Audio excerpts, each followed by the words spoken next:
Sébastien Coët accusé de viol. Il m'a détruite. Sa victime présumée témoigne dans TPMP. Mercredi 22 novembre 2023, NRJ a annoncé le retrait temporaire de Sébastien Coët après le dépôt d'une plainte pour viol.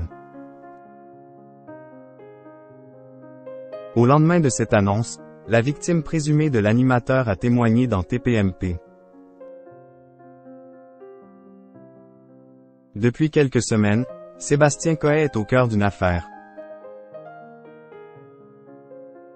En effet, le samedi 18 novembre dernier, une jeune femme a déposé plainte pour 2 viols à l'encontre de l'homme de 51 ans.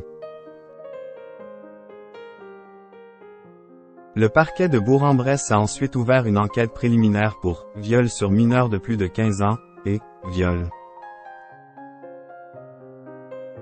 Si l'animateur de radio reste présumé innocent des faits qui lui sont reprochés, NRJ a annoncé le mercredi 22 novembre son retrait provisoire de ses antennes. Au lendemain de cette annonce, Julie, la victime présumée de Sébastien Coët, s'est rendue sur le plateau de TPMP.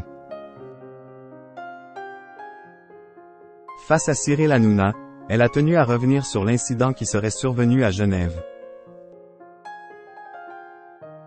Je me dis, il va peut-être reconnaître mon travail et il va me donner des conseils, s'est-elle souvenue.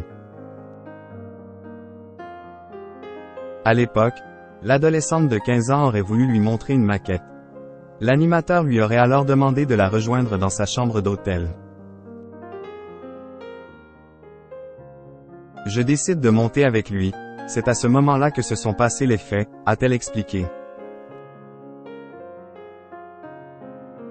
La victime présumée de Sébastien Coët est revenue sur ses séquelles psychologiques.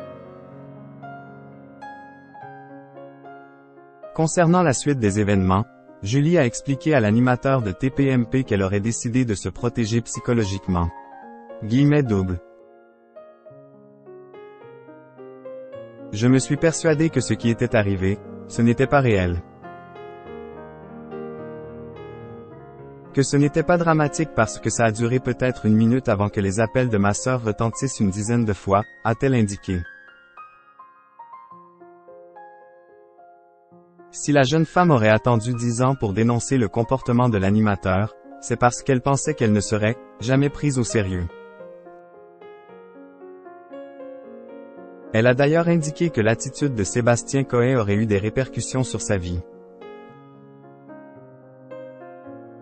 À l'heure d'aujourd'hui, je suis complètement anéantie, j'ai perdu beaucoup, a-t-elle révélé avant d'ajouter.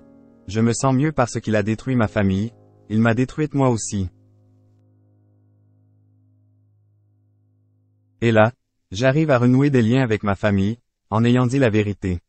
L'enquête doit désormais se poursuivre pour faire toute la lumière sur cette affaire.